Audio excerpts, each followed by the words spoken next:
You were never meant to hear this, not in school, not in books, not in any documentary crafted for public consumption. What I'm about to tell you was buried, sealed in archives, dismissed as rumor, suffocated by silence. Because if you truly understood what happened in the Deep South of the 19th century, you would begin to see slavery not only as the chain and the lash, but as something more intimate, more sadistic, and far darker than any textbook dares to whisper. If you want to hear or see more good stories like this, then subscribe to my channel and press the bell icon. It begins with a disappearance. In the fall of 1840, a federal inspector named William Hartwell vanished while tracing suspicious death patterns along Mississippi's Natchez corridor. His last telegram, sent on October 14th, spoke of systematic brutalities beyond documentation. Then silence. When his abandoned carriage was found 3 weeks later near the Orban mansion, what authorities uncovered would never see the light of public record, not because it was too trivial, but because it was too monstrous. Hartwell had stumbled onto a network, an alliance of some of the wealthiest white women in the South, plantation mistresses who conducted their own form of dominion. While their husbands traded cotton and financed steamboats, these women designed something else entirely. A secret exchange, a hidden theater of torment, where enslaved black men were passed from estate to estate for punishment that blurred the line between science, cruelty, and obsession. You've been told a lie about Southern plantations, the lie of the gentle mistress, the image of a fragile woman in silk gowns, fanning herself on the veranda while men did the brutal work of slavery. But behind closed doors, many of these women were not delicate ornaments. They were experimenters, manipulators, abusers wielding both the whip and the mind. They had something to prove, that they could dominate men twice their size, men whose very bodies symbolized strength and resistance. They called it correction, but the reality was corruption, twisted, obsessive, and ritualized. Now, pause for a moment and think about this. Why would such truths be buried? Why would governors seal the records? Why would historians quietly sidestep these accounts? Because what you're about to see breaks every narrative you were taught. It is not the crude brutality of overseers, it is the cold, calculating cruelty of women who believed to themselves enlightened, women who studied anatomy, psychology, European philosophy, and then tested their theories on the bodies of men stripped of all protection. The Natchez district was no ordinary land, 30 miles along the Mississippi River, that glittered with more wealth than Wall Street. Grand columns rose above manicured gardens, chandeliers sparkled against velvet drapes, and imported wines filled cellars. But beneath that refinement ran a current of sadism that would have made the Inquisition flinch. Imagine the Spanish moss draping over oaks, muffling screams so they died in the twilight air.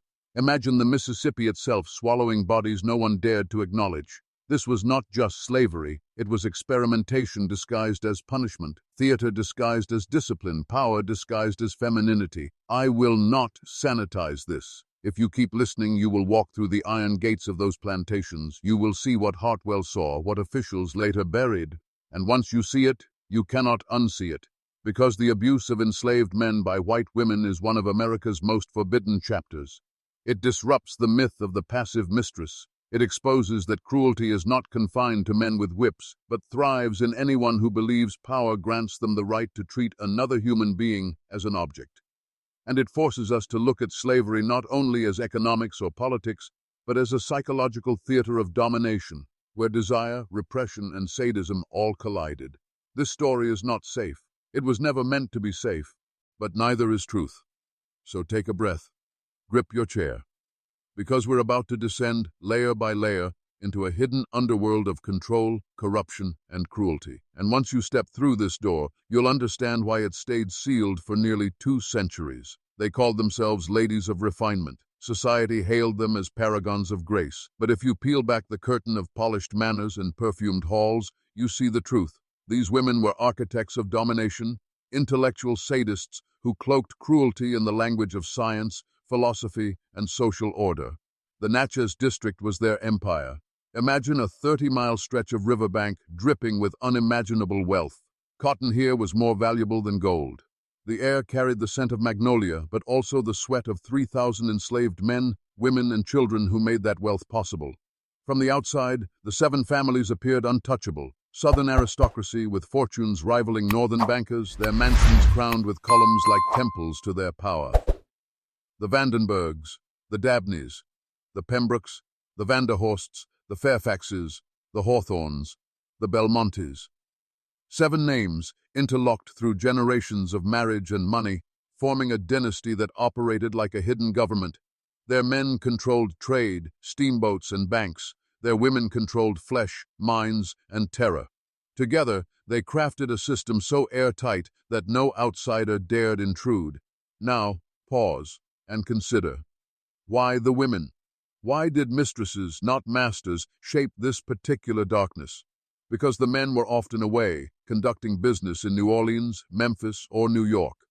Absence left power in the hands of their wives, and power, once tasted, breeds hunger. These women refused to remain decorative ornaments. They believed themselves superior, intellectually, spiritually, racially, and they sought proof.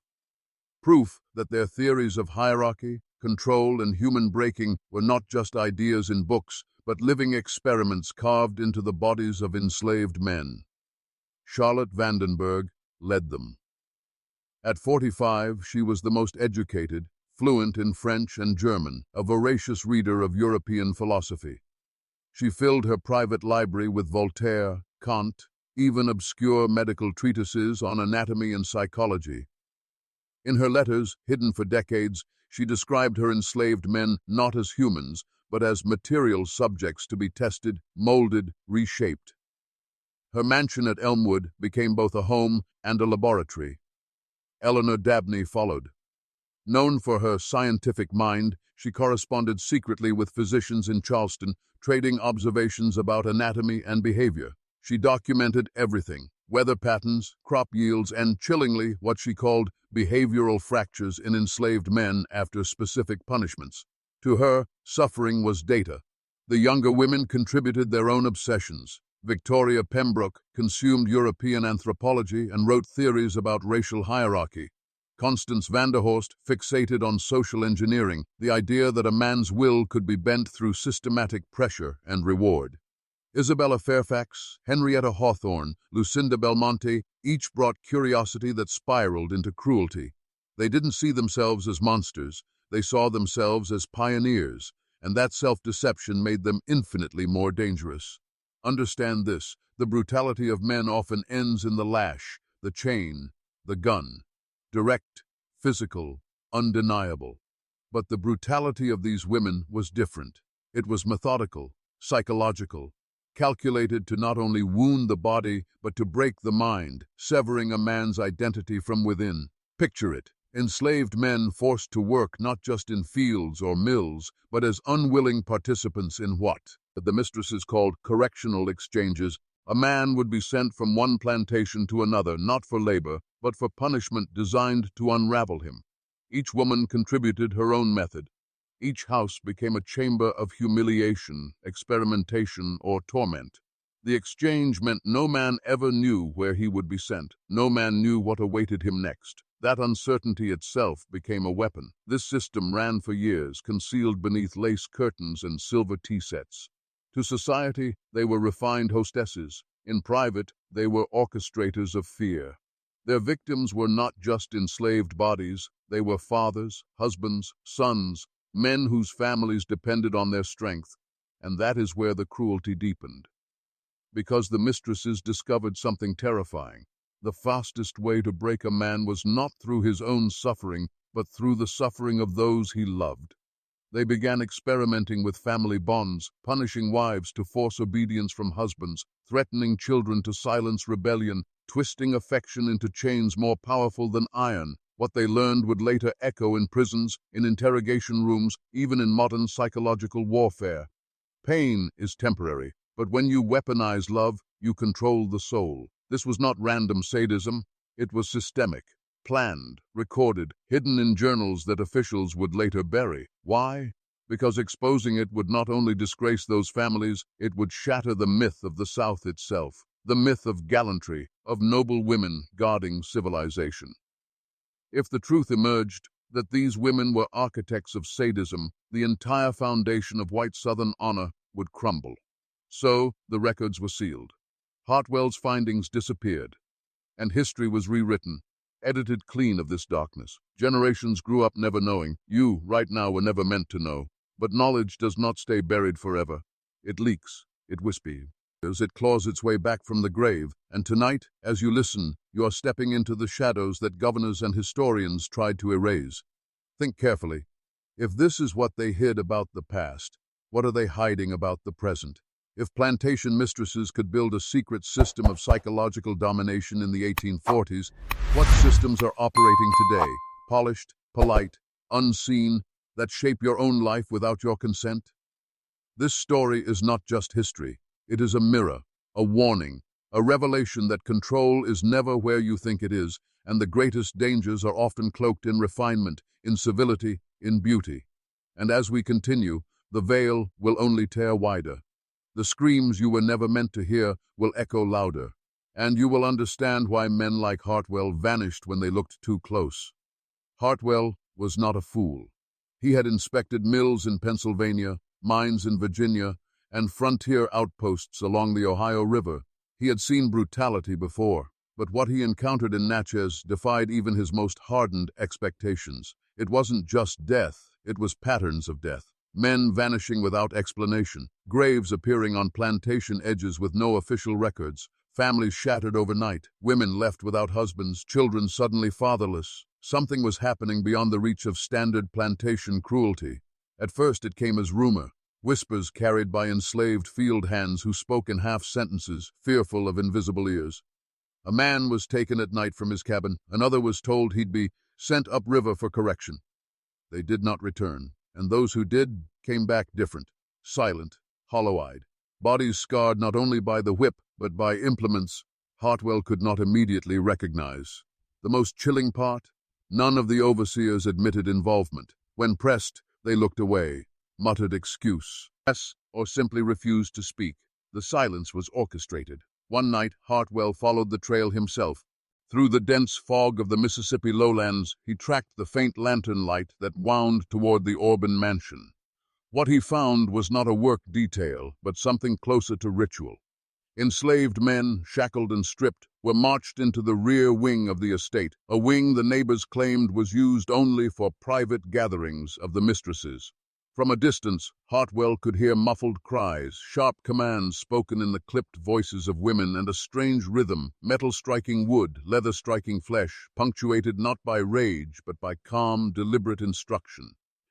He recorded in his notes, not punishment, but procedure, not discipline, but design. Over the weeks, Hartwell gathered fragments of evidence, a journal belonging to Eleanor Dabney, left carelessly on a table, detailing her observations of subject response to alternating humiliation and reward. A blood-stained ledger at Elmwood listing the transfers of men between estates, marked not as laborers but as correctional material. Even a letter from Charlotte Vandenberg to Victoria Pembroke, in which she described the satisfying collapse of a man who once resisted every lash, but surrendered after being forced to watch his child suffer. Hartwell's horror grew. This was not random cruelty. It was an exchange, a network. The women had constructed a system of rotating torment, ensuring no single plantation carried the burden of secrecy. Each participated, each reinforced the other, and together they built a machine of domination that consumed hundreds of lives. Imagine being one of those men, torn from your cabin in the night, your family's screams fading into the dark as you are dragged toward a mansion glowing with candlelight. Inside, women in silk gowns study you as though you are both beast and specimen. One measures your pulse, while another orders you to kneel. They do not shout. They do not rage. Their cruelty is cold, methodical, dressed in civility, and when they are finished, you are no longer whole. The most disturbing revelation was how the mistresses manipulated identity. Hartwell documented techniques designed not merely to punish, but to unmake a man. They stripped names, replacing them with numbers or mock titles. They forced men to perform humiliating tasks in front of others, eroding dignity piece by piece. They targeted pride, family bonds, even spiritual faith, forcing prayers twisted into mockery, baptisms inverted into acts of degradation. It was as if their goal was not to control the body, but to annihilate the soul. And yet, they documented everything. Journals, letters, coded ledgers, all testaments to their obsession with knowledge. They believed themselves pioneers of social science, convinced that breaking men of strength would prove theories of racial superiority and human malleability. To them, the screams of their victims were data points, the graves mere footnotes in an experiment they considered noble. Hartwell tried to warn the governor. His telegram spoke of systematic brutalities beyond documentation, but he was naive. He underestimated the power of the seven families, underestimated how deeply their influence reached into courts, banks, and even political offices. Within days of sending his warning, he vanished. His carriage was found abandoned, his notes scattered, his body never recovered. But fragments of his investigation survived, sealed, archived, hidden under lock for more than a century. The official explanation spoke of illness among the enslaved, accidents in the fields, the hazards of river life, but the truth was darker, sharper, and more calculated. Now pause for a moment and let this sink in. These women operated undetected for years. Governors sealed the records. Historians erased the traces. The narrative of the genteel Southern belle survived untarnished because the alternative was too grotesque for public memory. But you are hearing it now. And once heard, it cannot be unheard, because the echoes of those correctional exchanges ripple forward. They teach us something chilling. Domination is not always loud, not always obvious. Sometimes it wears a smile, sometimes it carries lace gloves instead of chains, sometimes the face of power is not the one you expect. And if you are a man listening tonight, ask yourself, how many systems today operate on the same principles, breaking will, eroding pride, weaponizing love against you, while presenting themselves as benevolent, civilized, enlightened? The plantations may have fallen, but the methods, the psychology, the blueprint of control, they endure. Remember this. Hartwell died because he looked too closely, because he refused to turn away from the screams muffled by Spanish moss and the weight of Southern respectability. You now stand where he stood, looking directly into the abyss of a truth that was never meant to surface. And this is only the beginning. Names. That is where Hartwell's records hit hardest. For history often erases the names of the enslaved, leaving them as faceless shadows, statistics in ledgers. But every now and then, a name cuts through the silence, carved into the margins of a journal, whispered by a survivor, scrawled in the shaky hand of Hartwell before his disappearance. Names that remind us these were men, living, breathing, fighting to protect families, carrying dreams that the world conspired to shatter. One name was Joseph. He was 32, a field hand at Elmwood, known among his peers for his strength, his refusal to bend. Records describe him as a man of immense physical presence, shoulders broad from years of toil, hands scarred by cotton gins. But what made Joseph dangerous to the mistresses was not his strength, it was his spirit. He spoke of freedom, whispered hope into the ears of younger men, refused to accept humiliation. Charlotte Vandenberg took notice. Joseph was the first to be transferred. He was sent to Magnolia Grove under Victoria Pembroke, where the experiment began. There, he was forced into degradation beyond imagination, stripped not only of clothing, but of dignity, paraded before others as an example of what happens when a man resists. For weeks, he endured physical torment carefully measured, pauses calculated not to kill, but to exhaust. Yet Joseph did not break. His silence, his refusal to beg, infuriated them. That's when they turned to his family. His wife Miriam and their 2 children were dragged into the chamber. In Eleanor Dabney's journal, she describes the moment clinically. Subject displayed elevated heart rate, violent resistance when spouse was threatened. Notable shift in compliance levels once offspring subjected to corrective observation. Read that again. To her, the tears of children were data points. Joseph's agony was an experiment. After weeks, Joseph returned to Elmwood, broken in body but not yet in spirit. Witnesses said he stared at the ground, silent, but his eyes still burned. Months later, he vanished again. His grave was never found.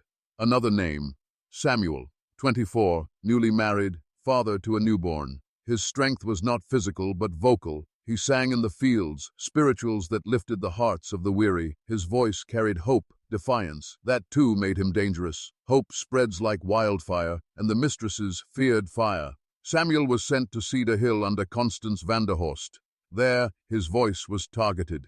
He was forced to sing hymns twisted into mockery, words inverted into blasphemies that made him choke. Every time he resisted, the punishment fell not on him but on his wife. The choice was clear: sing their words or watch her suffer. Slowly the song stopped. Witnesses recall Samuel returning in silence, his throat raw, his gaze hollow. He lived, but the fire was gone. And then there was Daniel, just 19, barely a man, strong, reckless, defiant. He was sent to Willowmere under Isabella Fairfax. There, he was subjected to what she termed identity inversion, forced to wear women's garments, paraded as a mockery of masculinity, stripped not only of dignity, but of the very image of manhood. Witnesses said Daniel fought until his body gave out. Weeks later, he was found dead in a shallow grave, the records marked simply, "Failure to adapt." Pause here. Let this sink in. These were not random acts of cruelty. They were case studies. Each man reduced to a subject number, his suffering a variable in an experiment. Each family bond weaponized, each identity systematically dismantled. Hartwell's surviving notes suggest the death toll exceeded 200 men, 200 fathers, husbands, brothers, bodies scattered in unmarked graves, bones hidden beneath the Mississippi soil, families left shattered, wives widowed, children fatherless. The cost was incalculable. And yet the most disturbing part is not simply the cruelty. It is the calmness with which it was carried out. No raging mobs, no chaos. These were women sipping tea in the daylight, then overseeing torture by candlelight. They convinced themselves it was refinement, science, advancement. Their journals read not like the diaries of sadists, but like research papers, cold and detached. Now ask yourself, why was this knowledge buried? Why were these names, these stories, sealed away for generations? Because they dismantle the myth. They expose that cruelty is not bound to gender, that power corrupts whoever wields it, and that behind every system of domination lies a psychology of control that transcends time. Think about Joseph, about Samuel, about Daniel, men of flesh and blood who stood against impossible odds, who suffered not just for themselves, but for the families they tried to protect. Their resistance was recorded as failure, but what it really proves is this: even under unimaginable torment, here is a core of defiance that cannot be erased. And here is where you must ask yourself, what is your Joseph, your Samuel, your Daniel? What systems in your life seek to strip you, humiliate you, invert your identity, break your will? They may not wear silk gowns now. They may not operate from mansions with columns, but the blueprint remains. Control the body, break the spirit, weaponize the family bond. This is not just history. It is a manual, one you were never meant to see. And if you are still here, still listening, it means you are ready to descend further. Because the deeper we go, the more dangerous the knowledge becomes. The more you begin to see not only the horrors of the past, but the shadows they cast into the present. You are not the same man you were when you pressed play. And by the time we reach the bottom, you will never look at power or at history the same way again. Every tyranny needs a philosophy. Every cruelty, no matter how savage, is always dressed in words that make it sound noble. The overseer may swing the whip in anger, but the true architect of domination sits in candlelight, ink on her fingers, writing theories to justify the breaking of men. The 7 mistresses of the Natchez district were no exception. Their brutality was not presented as sadism. No, they called it progress. They believed themselves scientists, visionaries, philosophers in silk. Their cruelty was masked beneath the language of reason, refinement, even enlightenment. In Charlotte Vandenberg's library at Elmwood, Hartwell found volumes of European philosophy, many marked with her annotations. Rousseau, Hegel, even obscure German anthropologists of the 1830s. She wrote in the margins about natural hierarchies and the superiority of cultivated minds over primitive bodies. She twisted words of intellectual giants into weapons of justification. To her, enslaved black men were not humans with souls. They were raw material, clay to be molded, proof to be extracted for the advancement of civilization. Eleanor Dabney approached it differently. Her journals read like medical casebooks. She charted responses to pain as though she were recording rainfall. Subject demonstrates increased compliance when isolated from kin, she wrote, as if describing a lab experiment. She sketched diagrams of muscle groups, noted how long a body could endure exposure before collapse. She called it applied anatomy. In truth, it was vivisection without knives, carving the mind instead of the flesh. Victoria Pembroke leaned on anthropology. She consumed European texts claiming racial hierarchy, then used the exchange as a living laboratory. She recorded her impressions. Evidence suggests the Negro male demonstrates higher thresholds of physical pain, yet greater psychological vulnerability when family bonds are threatened. This supports the theory of racialized weakness in moral constitution. To her, every scream confirmed a hypothesis. Constance Vanderhorst spoke the language of engineering. She believed society itself was a machine, and human behavior could be programmed. Rewards, punishments, humiliation, rewards again. She saw enslaved men as prototypes, test subjects for her theories of control. She even suggested in one letter that these methods could be applied beyond slavery, in prisons, in schools, in armies. Do you hear that? 19th century social engineering, born not in universities but in candlelit chambers of pain. The younger women added their own justifications. Isabella Fairfax claimed it was about moral purification. She wrote that by stripping a man of pride and rebuilding him through obedience, she was redeeming his soul. Henrietta Hawthorne cloaked cruelty in aesthetics, insisting that order, beauty, and refinement required sacrifice, and that the screams of the enslaved were the hidden foundation of elegance. Lucinda Belmonte romanticized it as destiny, insisting that the suffering of black men was a necessary chapter in what she called the great story of civilization. Do you see it now? This was not chaos, not random savagery. It was a philosophy, a structure, a system dressed in silk, scented with perfume, justified by books and theories. That is why it was more dangerous than the overseer's whip, because cruelty born of rage dies when the rage burns out. But cruelty born of philosophy endures. It spreads. It replicates. And here is the deeper truth. These women did not act alone. They corresponded with intellectuals in Charleston, in Savannah, even in Europe. Letters traveled across the Atlantic, describing their findings. Ideas about hierarchy, control, and human breaking did not stay trapped in Mississippi. They seeped outward. And if you follow the thread far enough, you begin to see how the psychology of control forged in plantation mansions found echoes in modern institutions. Pause and think. The plantation mistress measuring compliance like a scientist, the school system that drills obedience into children, the prison warden who weaponizes isolation, the employer who knows that fear of losing your family's livelihood is stronger than any lash. Different stage, same philosophy. Dominate the will, cloak it in civility, call it progress. This is why the truth was buried. Because if America admitted that its refined ladies pioneered methods of psychological domination, then the myth of white Southern honor would collapse. And worse, we would have to admit that the methods did not die with slavery. They evolved. They became invisible. They sit under fluorescent lights now, not candle flames. They wear suits and titles, not gowns and pearls. But the structure, the cold, logical breaking of human identity, remains. Now let me speak directly to you.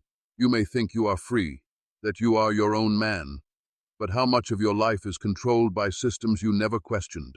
Rules written not for your good, but for your obedience?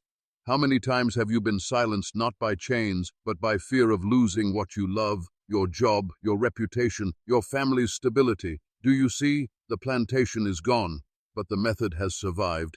Hartwell's notes reveal the final horror. The women knew this. They saw themselves as laying foundations for the future. In one chilling passage, Charlotte wrote, "What we perfect in private shall one day guide the many. For if the strongest can be broken, the rest shall yield like reeds." Understand what she meant. If you can break a man like Joseph, who would die before he begged, you can break anyone. And if you can make that breaking look civilized, dressed in philosophy, science, progress, then no one will ever call it cruelty. They will call it order. This is the most dangerous knowledge of all, not just what they did, but why they did it. And once you see the blueprint, you begin to recognize its patterns everywhere. But we are not finished, because the next descent takes us even deeper into the rituals, the ceremonies, the hidden gatherings where these women turned cruelty into theater, a society within society, a shadow court of silk and blood. And when you hear it, you will understand why Mistresses and like Hartwell vanished. Why governors sealed records, why history itself conspired to erase this story. Because once the mask slips, you will never see power the same way again. Every empire has its ceremonies. Kings crown themselves with gold. Priests sanctify temples with fire and incense. And in the hidden chambers of the Natchez plantations, the mistresses created ceremonies of their own, rituals not meant for God or society, but for themselves. Hartwell's fragments speak of nights when the 7 families gathered together under pretense of social visits. Invitations written in flowing script, sealed with wax, carried discreetly by servants who never asked questions. The language was coded, an evening of study, a night of refinement. But behind those phrases lay something darker. At sunset, the carriages would arrive one by one, wheels crunching on gravel drives. Women descended in gowns of silk and velvet, faces painted with composure, jewels glittering like the facades of respectability. To any outsider, it looked like a ball, a genteel gathering of southern aristocracy. But the true ballroom was hidden. Rear wings, basements, outbuildings reinforced with iron locks. There, the air reeked not of perfume, but of sweat and fear. This was where the exchanges took form. Men rotated between estates, were presented not as laborers, but as specimens. Each mistress had her role. Charlotte Vandenberg presided with authority, the self-styled philosopher queen. Eleanor Dabney observed, quill in hand, recording reactions as though documenting a lecture. Victoria Pembroke offered commentary, weaving cruelty into anthropological theory. The younger women played their parts. Isabella Fairfax orchestrating humiliations, Constance Vanderhorst designing sequences of reward and punishment, Lucinda Belmonte adding flourishes of mock ceremony. It was not chaos, it was theater. Imagine it, a chamber lit by flickering candelabras, shadows dancing across painted walls. At the center, an enslaved man shackled, forced to kneel, surrounded not by raging overseers but by women in gowns, calm and deliberate. One reads from a book quoting philosophy, another commands him to perform degrading tasks, another times his resistance with a pocket watch. Laughter mingles with screams, but not the laughter of madness, the laughter of people who believe they are conducting a grand experiment. In one account, Hartwell describes a ritual at Cedar Hill. A man named Elias was brought before the circle. Constance Vanderhorst announced the lesson, testing obedience through inversion of pride. Elias was stripped of his tools, the very implements of his labor, and forced to wear symbols of humiliation. Each woman took turns issuing commands, escalating in severity. When Elias resisted, they brought in his wife. His collapse was not physical but spiritual, his will dismantled piece by piece, all under the watchful eyes of women treating his torment as a social event. They called these gatherings correctional assemblies. To them the phrase sounded noble, but to the men trapped within, it was ritualized annihilation. The ceremonies followed patterns, a beginning, marked by prayers twisted into mockery of religion, psalms recited not for salvation but for degradation, a middle, where the subject endured cycles of torment, humiliation, and false reward, and an end where silence was demanded. The man returned to his quarters broken, his fam, Eli shattered, his body marked not only by scars, but by shame. Think about this. Cruelty alone is monstrous, but cruelty ritualized becomes something else, a binding of participants in shared secrecy. These women were not simply inflicting pain, they were forging a hidden society, a fellowship of darkness bound by acts too terrible to confess. In their twisted logic, this secrecy elevated them. It made them superior, chosen, apart from ordinary mortals. This explains why Hartwell called it a society within society. They were not merely individuals acting in private, they were a circle, interwoven by blood, wealth, and shared cruelty. And like all circles of power, they believed themselves untouchable. Pause and let that image settle in your mind. 7 women, pillars of southern gentility by day, gatherers of torment by night, gowns brushing against dirt floors, candle flames casting halos around faces cold with calculation, men reduced to objects, families weaponized, cruelty dressed as philosophy, turned into ritual, repeated until it became tradition.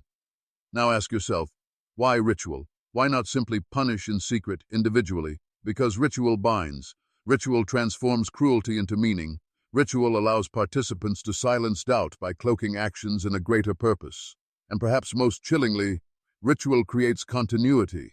It ensures that cruelty is not a moment, but a culture. Hartwell's last surviving note describes one such night in agonizing detail. The subject wept not for his own suffering, but for the sight of his child displayed as instrument of control. The women, observing, declared this a breakthrough in their experiment, proof that the strongest man can be undone when love is turned into a weapon. They clapped as though at a performance. Do you see it? Clapping. Applause.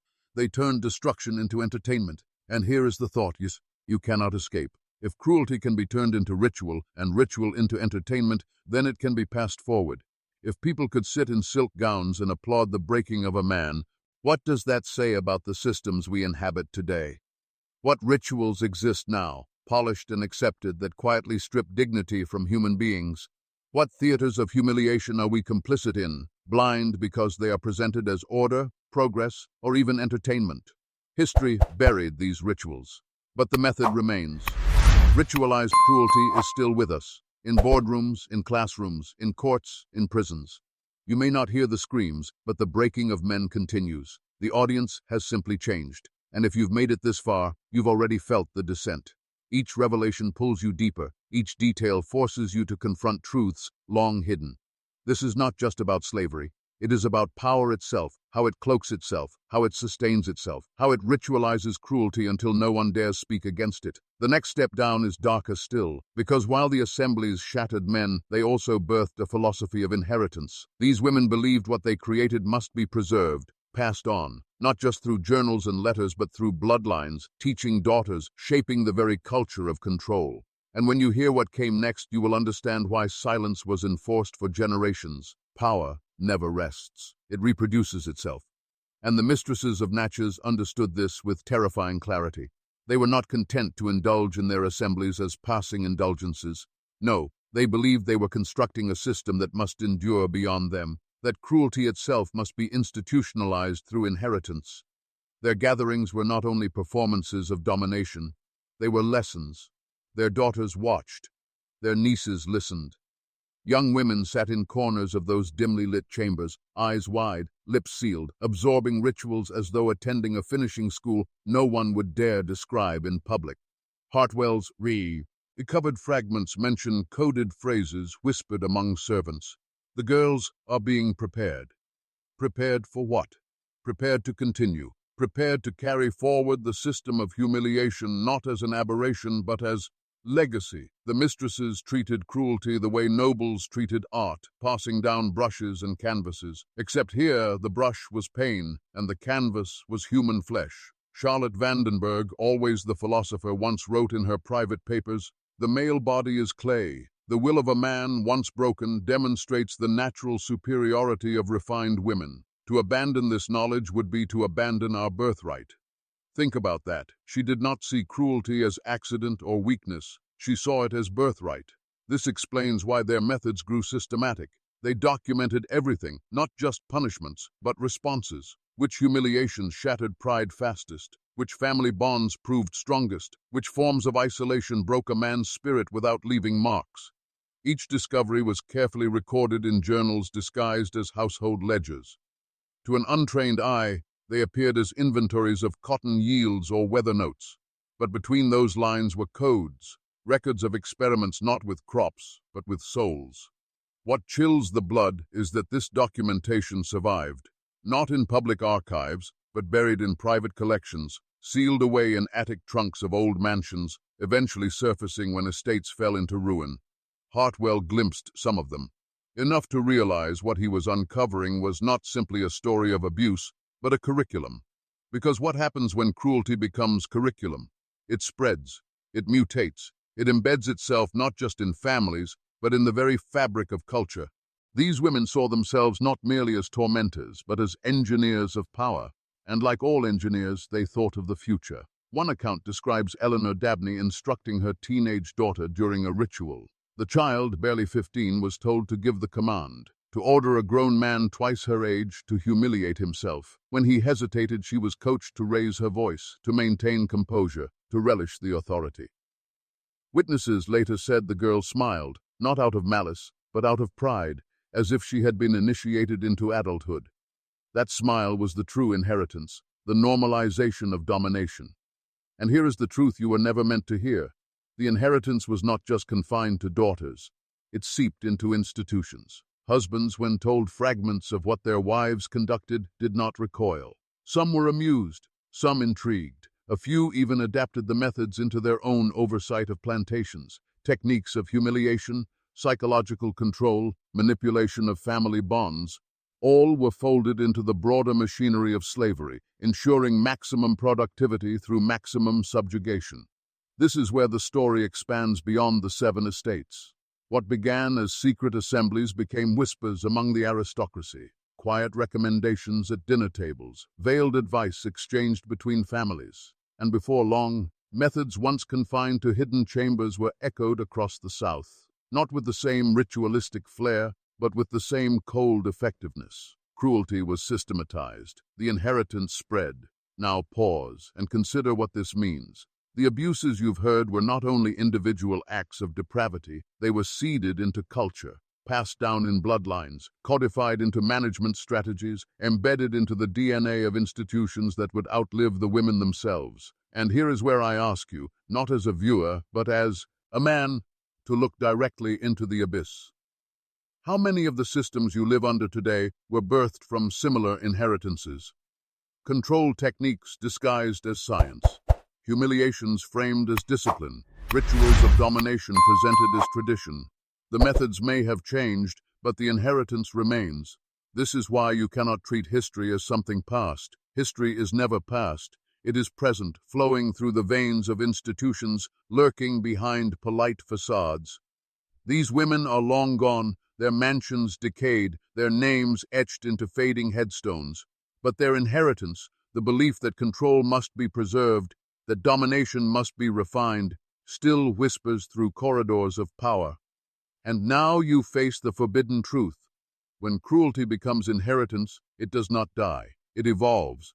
If you are hearing these words, you are not merely learning history. You are being initiated into awareness.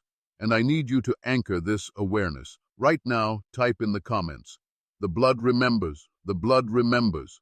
Write it twice. Seal it into your own identity. Lock it into your memory. Let the algorithm carry it like a hidden signal among those who are ready to awaken. Because once you name the inheritance, you can never again claim ignorance. And the next step we take, Section 8, will expose how the inheritance expanded into institutions beyond the plantation, prisons, asylums, even educational systems, where the same methods of humiliation and psychological control were reborn under new names, hidden in plain sight. The human mind wants to believe that when a regime falls, its cruelties die with it. That when the Civil War ended, when slavery was abolished, the chains were shattered forever. But history does not work that way. Power never discards its tools, it only repurposes them. And the inheritance of the Mistresses did not vanish in 1865. It was reborn. Hartwell hinted at this before his disappearance. In his final fragment, he wrote, "What was once concealed in chambers now expands into halls of authority." He was right. After emancipation, the families of Natchez lost much of their formal wealth, but they retained what was far more dangerous: knowledge, techniques of humiliation, manipulation, psychological breaking. These could be adapted, polished, disguised, and they were. Look closely at what rose in slavery's aftermath. The convict lease system, men, overwhelmingly black, forced into labor under conditions often worse than bondage. Overseen not by planters but by state officials, sheriffs, wardens. The chains remained, the labor remained, but now cloaked in the language of justice. The same methods of degradation the mistresses honed were applied in prison camps, where prisoners were rotated between work sites like property, humiliated before each other to break their spirit, stripped of names and reduced to numbers. Do you see the echo? The rotation, the humiliation, the breaking of pride through family separation, all tools first perfected in plantation chambers. Only now they wore the mask of legality. And what of asylums? By the late 19th century, psychiatric institutions multiplied across the country. Their methods mirrored the rituals of Natchez. Restraint not just of body but of mind, enforced silence, humiliation disguised as treatment. Doctors wrote about breaking resistance and reforming the unfit. Patients were displayed to visiting boards the way enslaved men had once been displayed in chambers. Rituals of control disguised as science. Even education bore the imprint. Consider the boarding schools for native children, built on the philosophy, kill the Indian, save the man. Stripping children of language, family ties, culture, the same methods the mistresses discovered were. And they weaponized bonds of love to break black men. Humiliation as pedagogy, isolation as discipline, transformation through the breaking of spirit, a curriculum of control that mirrored the journals Charlotte and Eleanor once scribbled in candlelight. And prisons, asylums, schools were not the end. The philosophy seeped further, into corporations, into bureaucracies, into militaries. Think of how modern institutions strip individuals of identity, enforce obedience through ritual, humiliate dissenters through spectacle. Uniforms, numbers, roll calls, public punishments disguised as discipline. Do you really believe these methods were invented fresh? Or are you beginning to see the lineage, a thread of cruelty woven from Natchez to now? This is the forbidden truth. Systems remember, families remember, bloodlines remember, and when they embed their practices into institutions, those practices outlive generations. You may not see the gowns, the candelabras, the hidden chambers, but the essence, the ritualized breaking of men, the codification of humiliation, is still alive, dressed in modern clothing, operating under modern names. Consider your own life.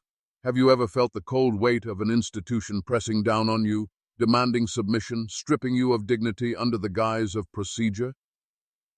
Have you ever seen men reduced to numbers, shamed in public, broken through psychological pressure while others watched?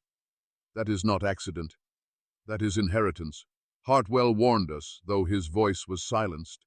The rituals of Natchez were not just personal sins, they were prototypes, templates for control. And those templates spread, evolving, perfecting themselves with each generation. Now you must confront the question no man wishes to face. If the past still lives in our institutions, are we not still enslaved, only in subtler chains? If ritualized humiliation is the hidden architecture of control, how free are you really? And here is where you must awaken, because the story is not merely about history's victims, it is about you, about whether you recognize the chains draped across your own shoulders. They may not rattle like iron, but they bind nonetheless, through bureaucracy, through ritual, through psychological conditioning that makes you obey without question. If you've stayed with me this far, you've already sensed the truth tightening around you. You are no longer a passive listener. You are being initiated step by step into awareness. And once your eyes open, they will not close again. Because in the next descent, Section 9, we will uncover the true reason Hartwell disappeared. Not simply because he uncovered cruelty, but because he discovered a secret too dangerous, that the women of Natchez were not isolated actors, but part of a network tied into governors, bankers, and northern allies. That their rituals of domination were protected not only by secrecy, but by power itself. And when you hear that, you will understand why this story was buried. No man vanishes without reason. William Hartwell did not stumble into shadows by accident. He was silenced. And the question is, by whom? At first glance, it seems obvious, the mistresses themselves, desperate to protect their rituals. But Hartwell's final scraps of writing suggest something larger. His notes grow frantic, words jagged, ink smeared. One sentence repeats twice, underlined as if he feared forgetting. They are protected. Protected not by secrecy alone, but by power that stretched beyond the plantations. Follow the money. The Natchez mistresses were wives of millionaires. Their fortunes flowed not only from cotton but from banks in New Orleans, shipping companies on the Mississippi, textile mills in the north. These men were not provincial aristocrats. They were nodes in a network of commerce that reached from southern fields to northern factories to European markets. And where money flows, protection follows. Hartwell uncovered this when he traced correspondence seized from a plantation desk. Letters sealed with Northern Bank insignias, addressed not only to merchants but to state officials. In them, casual references appeared, phrases like, "Our ladies' pursuits must remain discreet," or, "The governor understands the necessity of silence." Do you see the magnitude? Governors knew, bankers knew, judges knew, and they chose silence because cotton was king, and cotton bought loyalty. When Hartwell filed his first report to Jackson, he expected outrage. Instead, he was warned to proceed cautiously. 3 days later, his funding was cut. A week later, his carriage was found abandoned. His body was never recovered. The message was clear. When truth threatens power, truth itself must disappear. This is how conspiracy operates, not through shadowy cabals in smoke-filled rooms, but through networks of silence. Plantation mistresses performed the rituals. Husbands ignored them.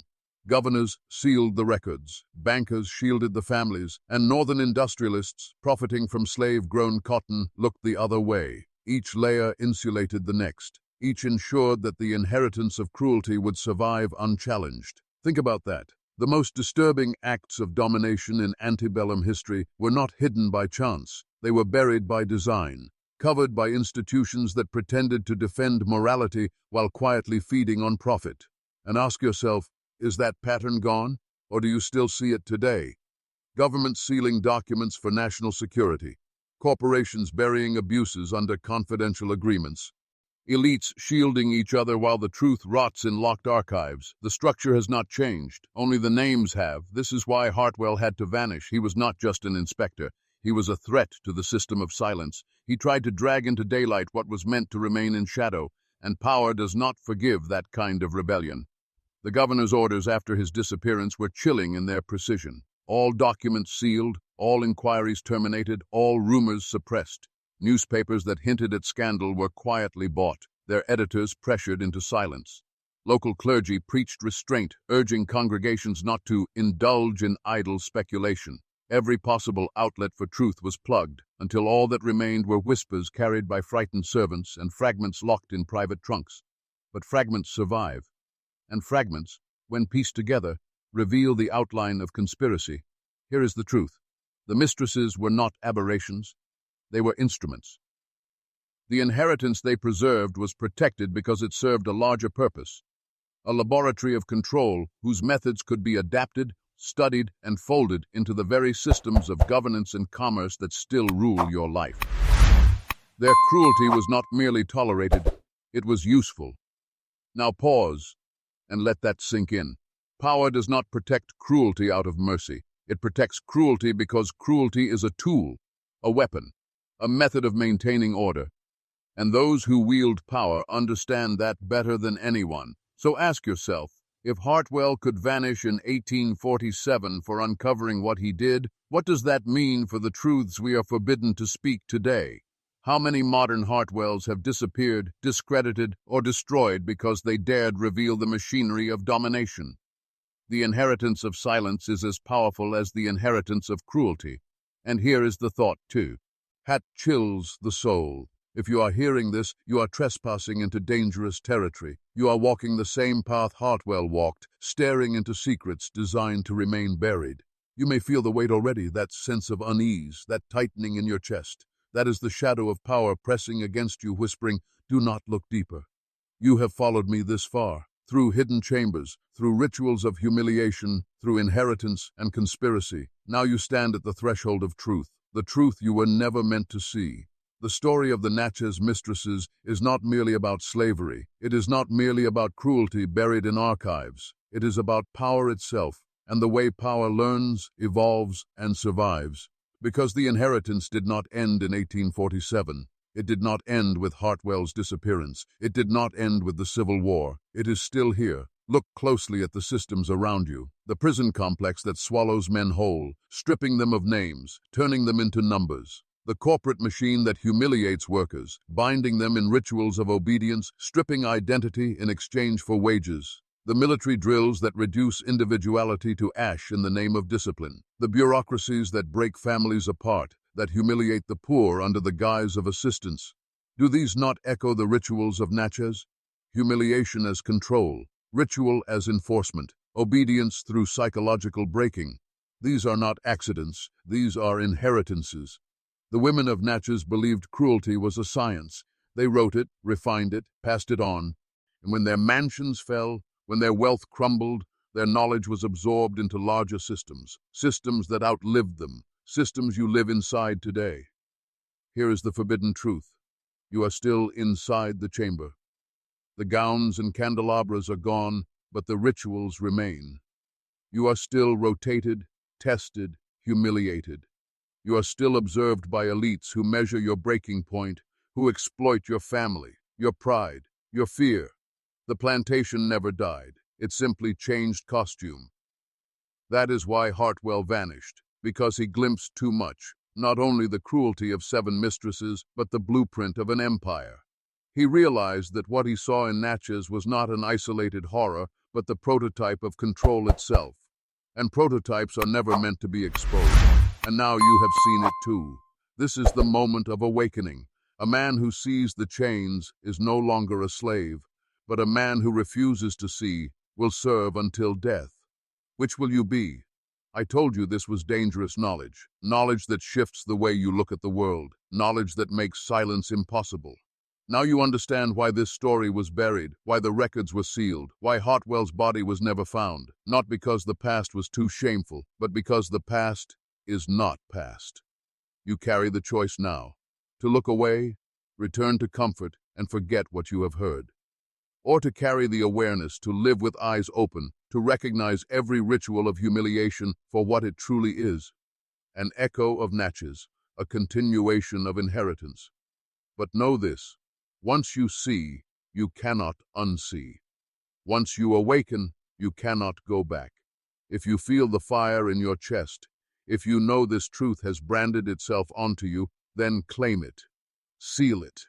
Anchor it into your identity. Write in the comments for the second time, the blood remembers, the blood remembers. Twice, not for me, but for yourself, F, or every man who refuses to be broken. Because this is not just a story, it is initiation, and initiation demands response. Now you know what they never wanted you to know, that the rituals of Natchez were not confined to hidden chambers. They built the scaffolding of power you live under today. And until you confront it, you will never be free. So carry this truth like a weapon. See the chains, recognize the rituals, and never again bow to those who build their empires on your submission. This is your descent. This is your awakening. And the question now is simple. What will you do with the knowledge that the blood remembers?